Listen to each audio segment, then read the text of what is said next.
Hello everybody and welcome to Finding Inner Freedom, shifting paradigms to become who you truly are.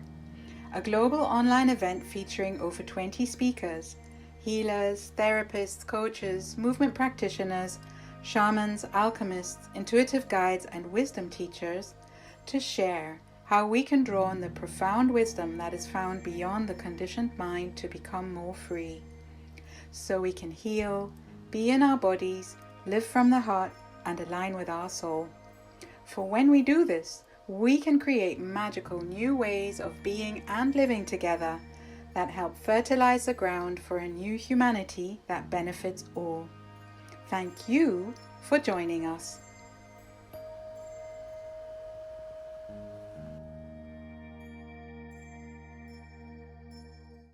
Hi everyone, I'm Julia Kyambi and I'm your host and the creator of this event. And today I am delighted and honored to welcome Ralf Marzen. Welcome, Ralf. Hi there. Hi. Let me go ahead and introduce you. Ralf Marzen is a clinical psychologist and trauma therapist with over 20 years experience of working with individuals and groups. He is the founder of Embodied Trauma Healing and teaches workshops and seminars internationally. He is a NARM teacher and trained in Somatic Experiencing and Integral Somatic Psychology. Ralf is also the director of Mudita School of Thai Yoga Massage, as well as StillPoint Center for WellBeing in London, UK.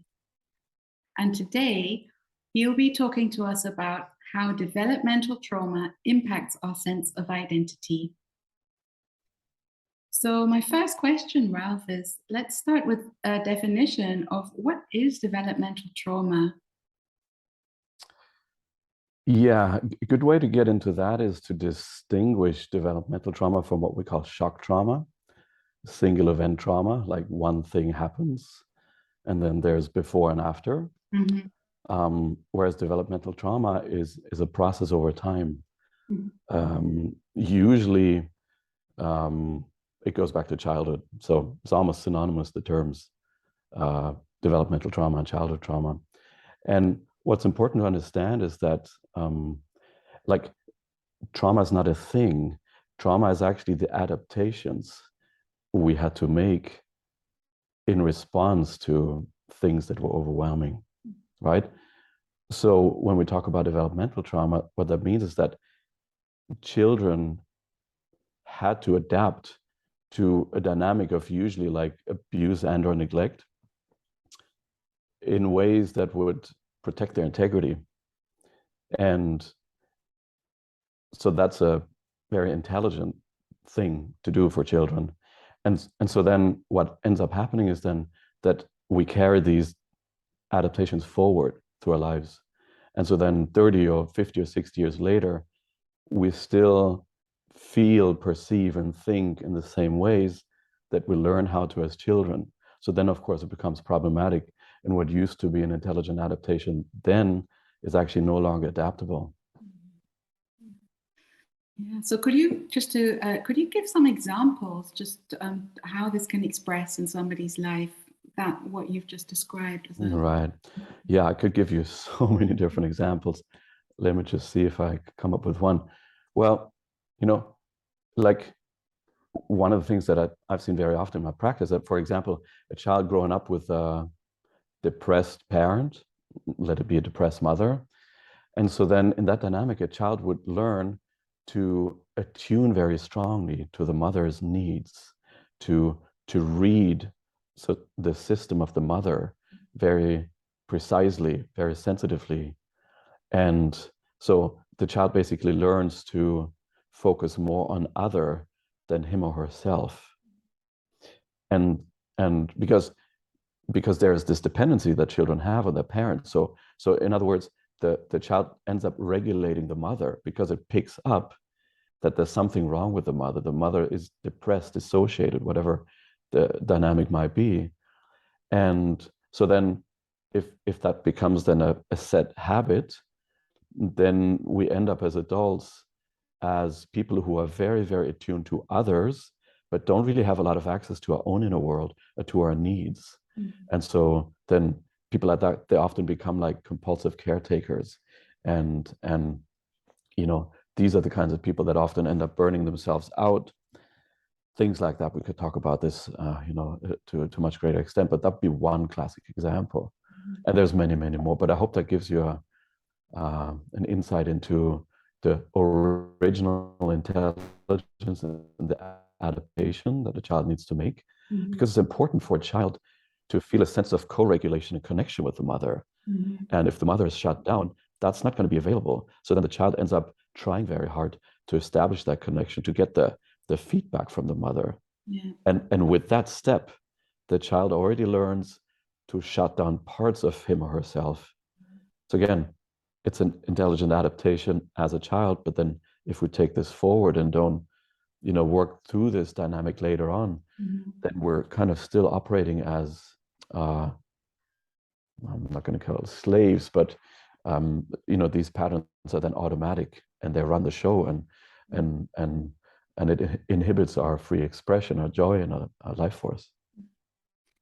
Yeah, so what comes up for me here is that oftentimes, because we've grown up with this, we've developed with this, they are our internal patterns that we've sort of had to, intelligent solutions that we had to create. How do we become more aware of that? This is actually, an old survival or coping strategy that we developed, because we don't really have that reference. We don't have another reference. Could you? Right. Yeah. I mean, I guess the single most one critical step is to realize that the ways I'm functioning are not conducive to optimal well-being. There's just got to be an initial recognition that something is running there that isn't working too well. So if that step isn't taken, then, and for many humans, unfortunately, that's how it goes. They will end up living their whole lives in the firm grip of these patterns. And it never really frees up or changes. But if and when there's this initial spark of recognition, hey, wait, there's something that I'm doing here, something that I'm actually involved here in terms of creating suffering in my life. And then only then can I start getting curious. And curiosity is then, I would say, the next big quality element that we need. And then once those things are there, of course, there's a million different pathways we can take toward healing, and that's what your summit is all about.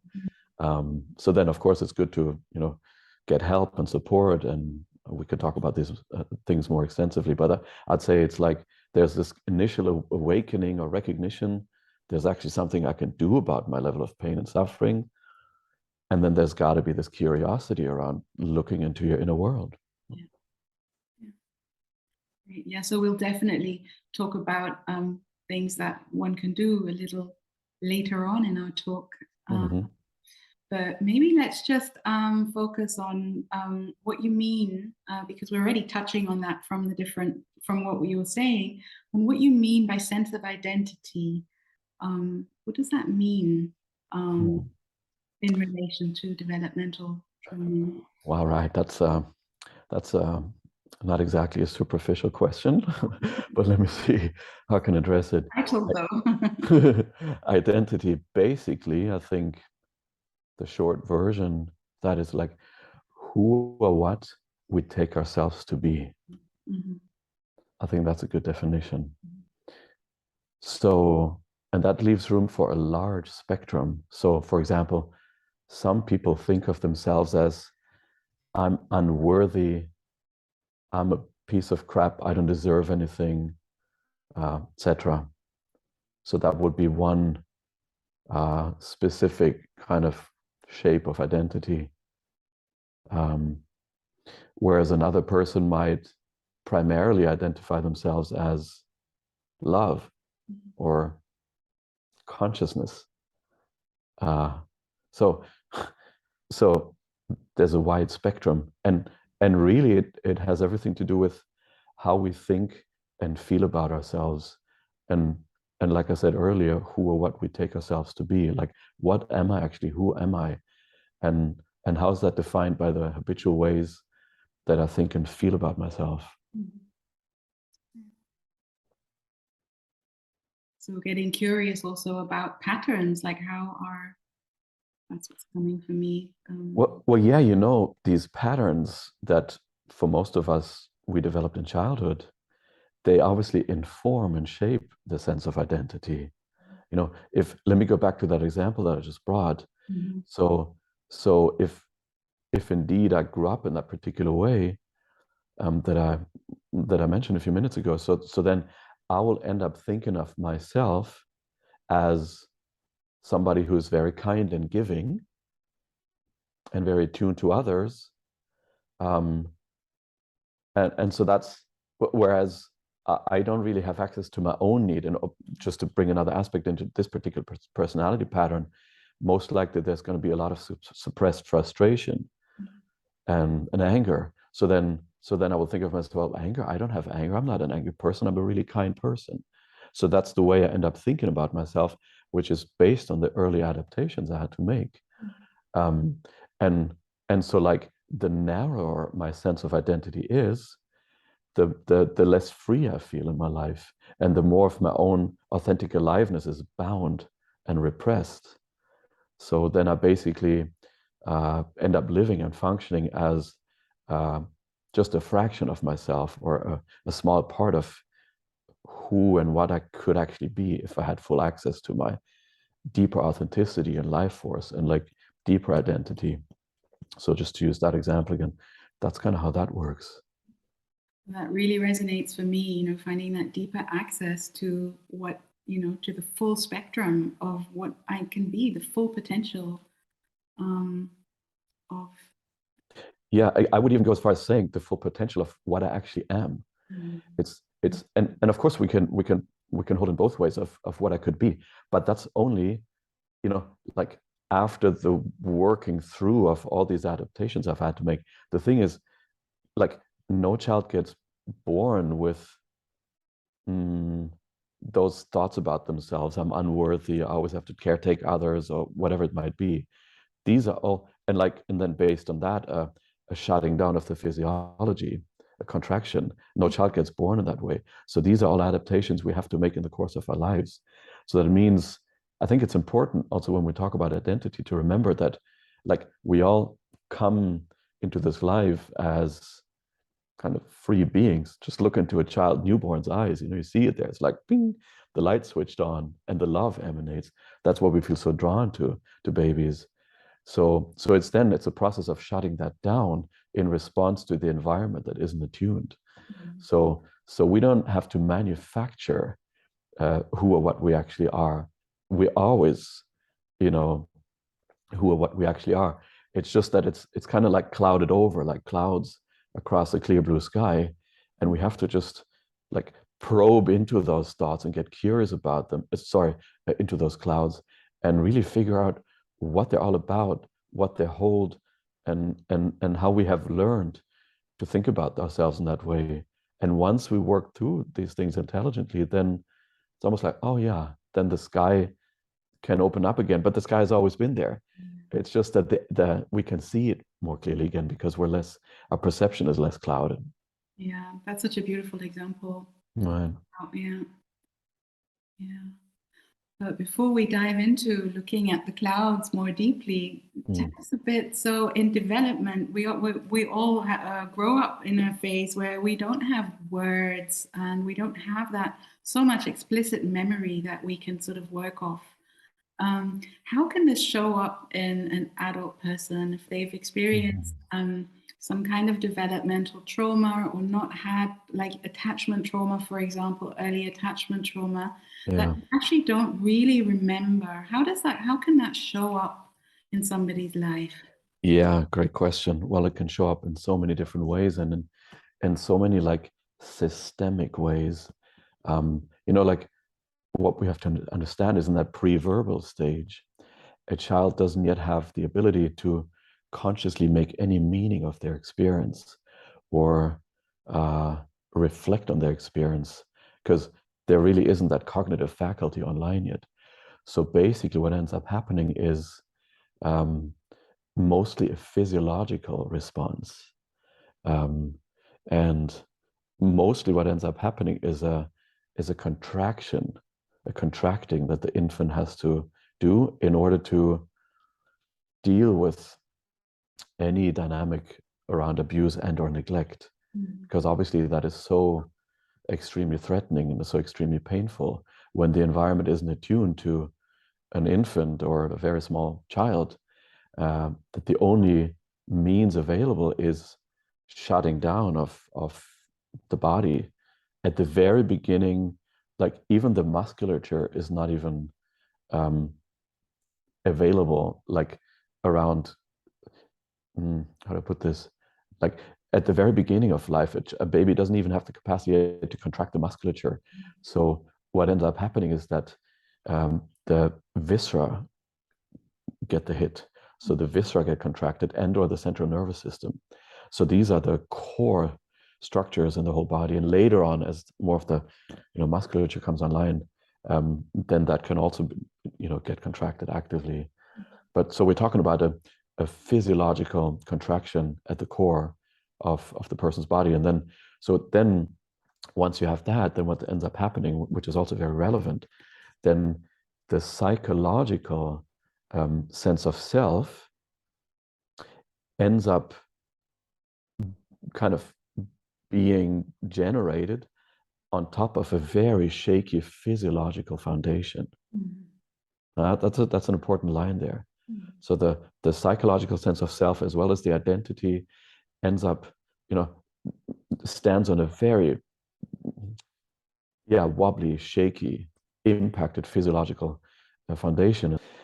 So then what ends up happening is then there's this interplay between the highly dysregulated physiology and dysregulated nervous system and this distorted sense of identity. Because, if I grow up in a body that feels dysregulated, that doesn't ever feel like a safe place to exist in or a comfortable place to live from, then that will end up impacting my sense of just being me. I feel basically really bad, and then if I feel bad, this is the logic for a small child, that actually must mean that there's something wrong with me. So then I end up thinking in these negative ways about myself, which then again has a kind of vicious circle impact back again on the physiology, because if I think badly about myself, then that will impact my physiology and it will dysregulate it even more. And then the more dysregulated my physiology is, the more negatively I'll end up thinking about myself. So that's the harmful cycle that we have, in adaptation to very early preverbal trauma. And that can carry on to a person's life, as long as this initial moment of recognition and then curiosity gets sparked. So these are very deep-seated dynamics. Yeah, and so important. Again, we touched on that earlier. Also, how we're not aware of that we're living in that. I like to say it's like water to a fish. If I have never known, especially since you bring in the very earliest trauma, like if I have never known what it feels like to exist safely in my body, if I've never known what it feels like to be in a safe quality of connection with another human, then how can I even question this? This is just what life feels like. And that's that, and this is very sad. If it goes unquestioned, then basically, the whole life will be spent in that mode, and it's very painful, of course. Yeah. So what can we do about this? How can, what steps can we take? What can we do? And how does working with the body, you do so much somatic work and all your different practices, the body is so relevant. Yeah, and is this like a general question about developmental trauma, or are you focusing mainly on the very early? So actually, I was still in that very early. Okay, great. Yeah. My approach is always a combination of inquiring into the layers of identity, or identifications, how they're called, as in the habitual ways how we have learned to think about ourselves and others in the world, think and feel about ourselves and others in the world. So that's more like a top-down approach. So a combination of that with what we call a bottom-up approach, meaning working with the body, with the nervous system directly. And it's so important to understand the interplay between these two layers. And if we know how to work intelligently with that interplay, then we can do, amazing things. And we can, over time, of course, I don't think there's really a quick fix, but over time we can support a person toward, again, these both layers, finding different ways to think about themselves and feel about themselves, as well as regulating the physiology more and more, and helping the person feel just more at ease in their own body. And, I have my specific things that I do. There's so many great, healing methods out there. But for myself, when it comes to, like, especially early, but I think developmental trauma in general, it's important to be able to work with both these dimensions. Only bottom-up body work, only without that kind of top-down piece of really questioning into identity, I think will be limited. Whereas, many traditional psychotherapies where you only sit there and you only just talk about your feelings and talk about stuff basically without bringing the body in, I think that's also very limited. So if you ask me, I think a combination of both is what's most effective. Yeah, and you asked earlier when I asked the question, you differentiated between the early, between early trauma, early developmental trauma, and later. So what were you referring to there? What's the difference there? Yeah, actually, what I just said applies to any developmental trauma. When it comes to the very earliest stages, like physiological bottom-up work, in my view at least, tends to become even more critical. Yeah. So that I just want to make that small distinction there. Yeah, but still, both access points, in my view, are critical. So we can break that vicious circle of dysregulated physiology creating distorted identity creating dysregulated physiology. Yeah, I feel like that cycle is so important to understand. Maybe we could put words like for somebody who's not so familiar with the terms, what that could actually mean in a cycle. If we could maybe just use an example, maybe even an example from earlier on about what that cycle could look like. Let me give you a different example at a later stage in development. So, for example, when the child, when he or she is a little bit older, learns or ends up having their first sexual feelings, of course, in a very childlike kind of way, when children, usually age 4, 5, 6, begin to, discover their own sex organs and end up, getting curious about that and that whole part of themselves, when that comes online, and when that ends up being shamed or criticized or attacked in some ways by the parents, then the child can end up just feeling shameful around that part of themselves, and they will then have to somehow make some kind of an unconscious choice around whether either shutting kind of down their sexuality or also shutting down their love. Ideally later on when we grow up, we want to have healthy access to both, and in intimacy have a combination of both available to us.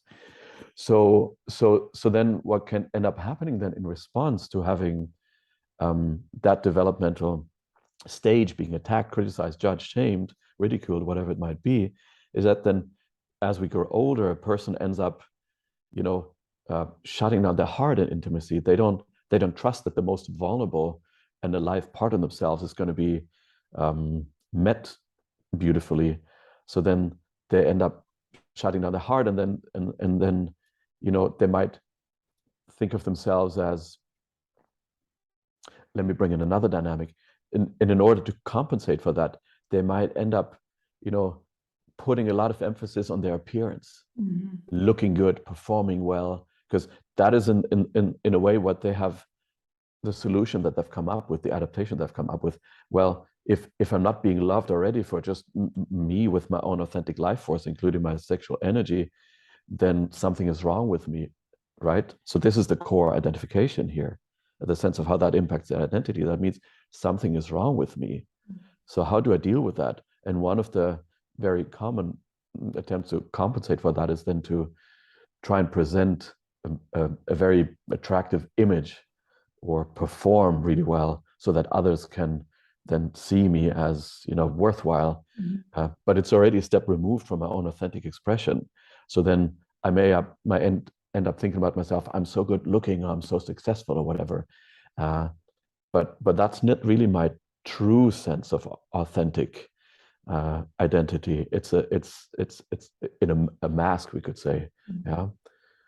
So then one last link here. So then, of course, if I walk around in that way, that's going to impact my body, also my physiology. I'm going to have to almost kind of pump myself up a little bit and contract and just for the sake of appearance.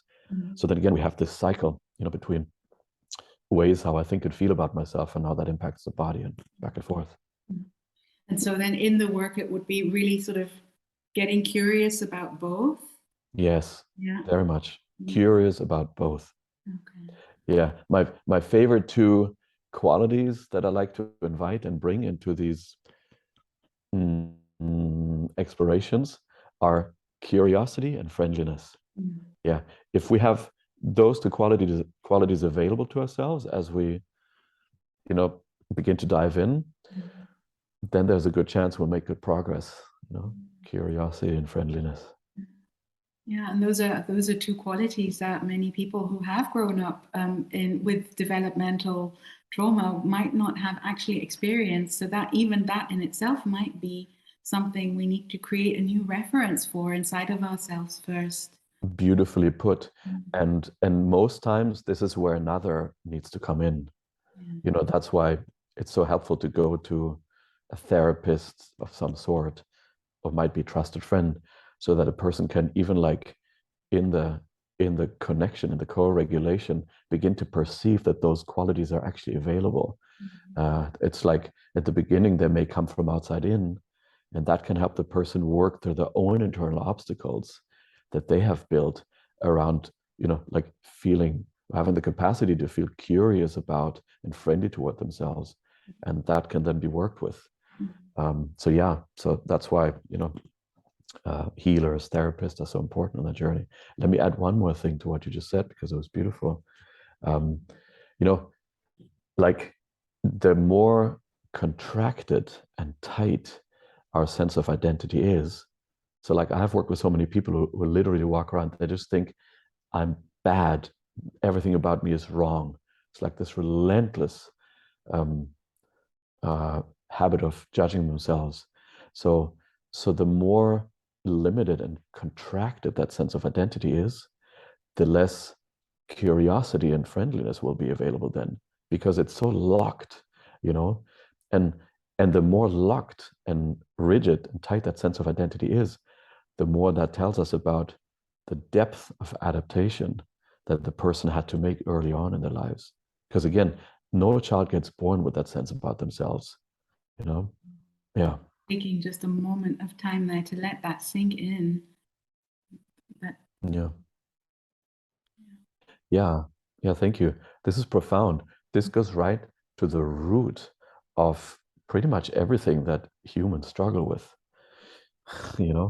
and I'm quite pragmatic when it comes to these things.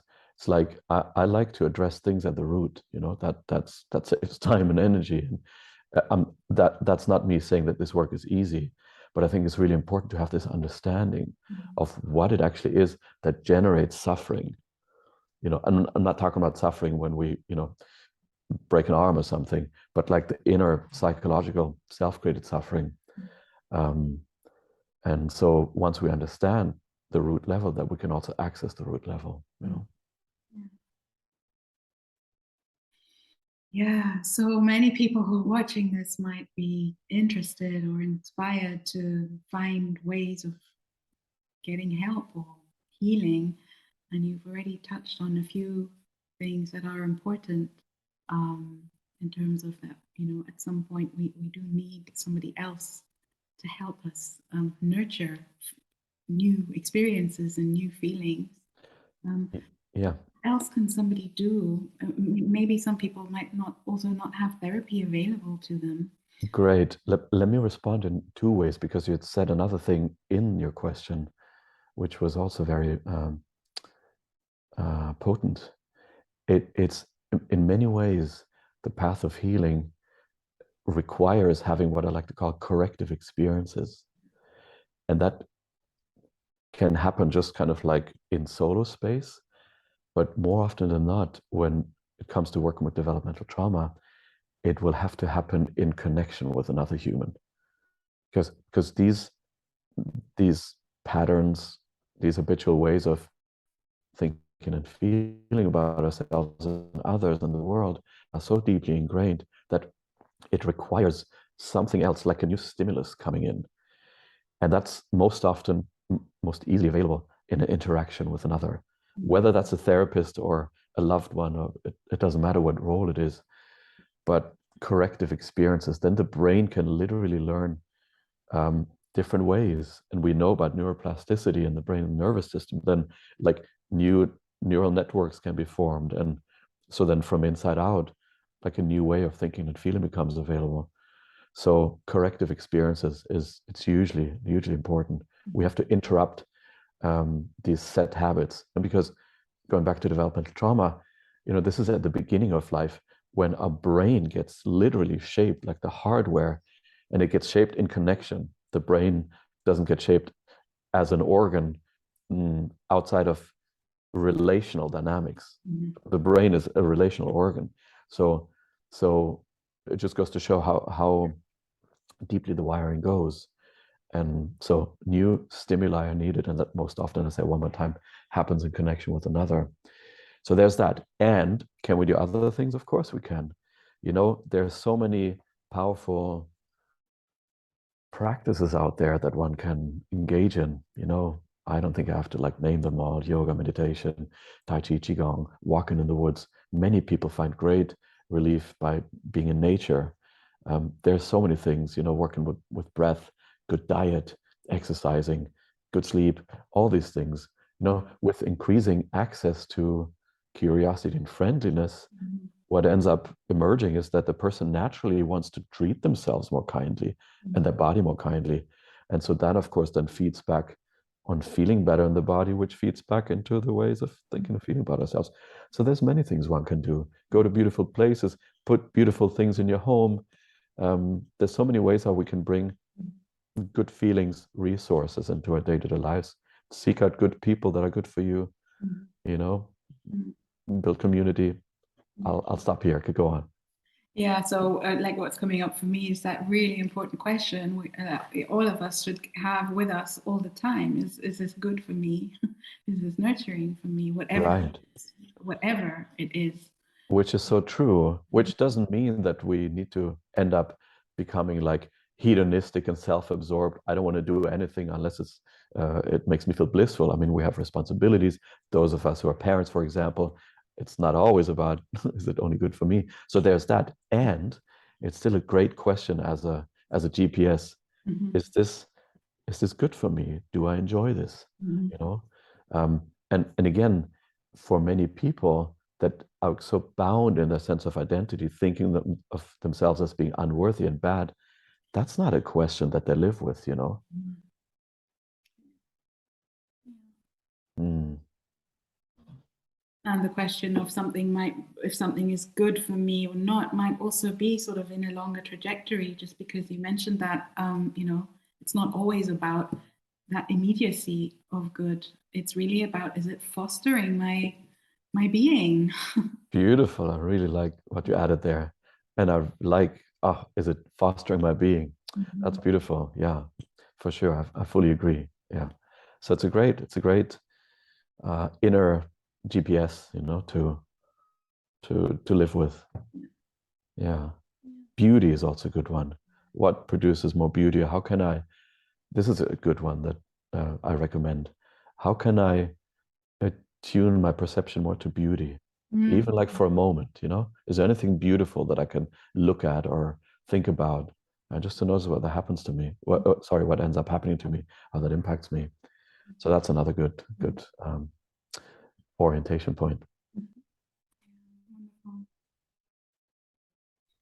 So tell us a bit more about, you combine so many teachings and practices in your work, from Thai yoga, massage, somatic experiencing, NARM, and you founded a school of Thai yoga massage, and you have StillPoint Center for WellBeing. So what inspired you to combine all this and create your offerings? Yeah, I mean, what originally inspired me to set out on this path was my own trauma and suffering, very clearly. And, and then over time, I also made this my work. And I mean, one thing just ended up leading to the next. And I'm quite relentless in my own journey. I always like to go deeper and deeper and deeper, both in my own process as well as in my way of working with other people. So just one thing led to the next. And these days I have my specific offering. It may change and deepen. I'm sure it will. Yeah, I'm passionate about this. I've always had a kind of like a relentless interest and passion around healing and awakening ultimately, you know. And that's still what drives me more than anything. I love supporting other humans in waking up more and more to their inner beauty, to the love that I believe ultimately, you know, we come from. And so that is what animates me. I could say much more about it, but I'll keep it short here. Yeah. What if I can add one more element to identity? Yeah. Because, and I just touched on that. So like, you know, the more we end up getting curious and working through those distorted layers of identity that we all hold, the more they naturally kind of begin to lose their grip on us. What ends up happening is that more free space opens up. And it's almost like awareness in its more original form, to so to speak. This is all metaphorical, but like awareness becomes more freely accessible, again, without the thick, heavy gray clouds passing over the sky. And then we end up, you know, remembering who or what we actually are, which, yeah, is much more free and open than who or what we take ourselves to be through that distorted lens. And that's ultimately, you know, what I'm most passionate about, to support people in accessing that place more and more, where there's freedom actually. What comes up for me when you speak about that is also, you know, reconnecting to that place, that there we also live, grow, operate from a place where our healing processes are able to take their natural course. Yes. Like a wound will heal, like a physical wound will heal if it is Yes. given the nutrients and the environment it needs. It will do its own thing. Yeah, for sure. That way, that the same thing here. Beautiful. So nice. I love that. Yeah, because it's what we can always rely on is the own, like the body's, the being's own natural orientation toward healing, integration, balance. It's like, I mean, that's why plants, flowers grow through cracks in the pavement, you know, and that's why sunflowers turn their, are they called heads, I guess, toward the sun. So that's, and we're part of that too, so we can trust that. And I love how you put it. It's just about offering it the right kinds of environment, you know. And so again, we don't have to manufacture that innate orientation or movement. We just have to create the right environment, and that right environment has a lot to do with curiosity and friendliness. And the more we bring those qualities into these rigid, adaptive ways of thinking and feeling about ourselves and the contractions in the body, things can begin to free up, and then more space emerges. And when there's more space available, deeper layers can show up because there's finally more space. And then, like layers of the onion, more and more and more, and that's probably going to go on forever. More and more and deeper layers will emerge for us to bring back home. And the more we do that, the more we settle back into our original nature, if I can put it that way, as free and loving beings. Beautiful. And it also brings me to one theme that I feel is so important to just always hold in awareness when we're on our healing path, is that when we sort of progress through one thing and, you know, can feel that opening, the next thing might surface, but it doesn't mean that we've not made that step and that progress. Yes. Could you Yes. talk a bit about that? So what we have to realize is that there will always be more layers to work with, and not only just layers from our own like personal biographical trauma, because the more we work through those layers, the more we can open up to even deeper transgenerational, ancestral, collective layers of trauma. We were all born into a field that's already traumatized because there's so much material floating around that hasn't been processed. Humanity goes back a long time, and there's just been a lot of hardship and wars and whatnot, and all these things. So we can't always tell what's what, and so there's always deeper layers to attend to with curiosity and friendliness. And some of the time we don't even know what they belong to. Is this my own personal stuff? Does it go back to my parents or my ancestors? Is this like from the people that I, like the country that I grew up in, or is it just the trauma of being human? We don't even know. But the thing is that definitely it goes on and on and on. No matter what anybody says, I don't think there's a human living on the planet who's done, who no longer has any, layers left in them that are still requiring compassionate, attunement. So it just goes on and on. I think what's wise is to be gentle with ourselves, to not think of ourselves as failing when there's always new stuff to be with.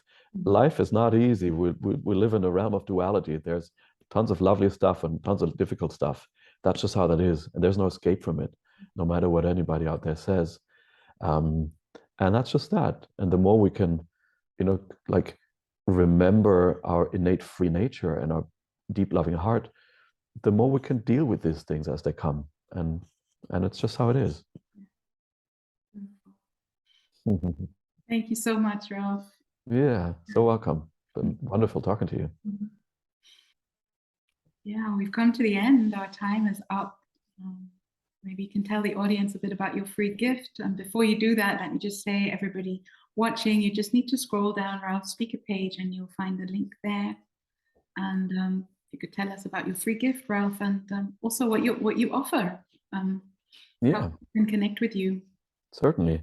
Yeah, there's I think about a 20-minute embodiment meditation that I recorded that people can access as a free gift. Link is going to be apparently on your site. What am I up to?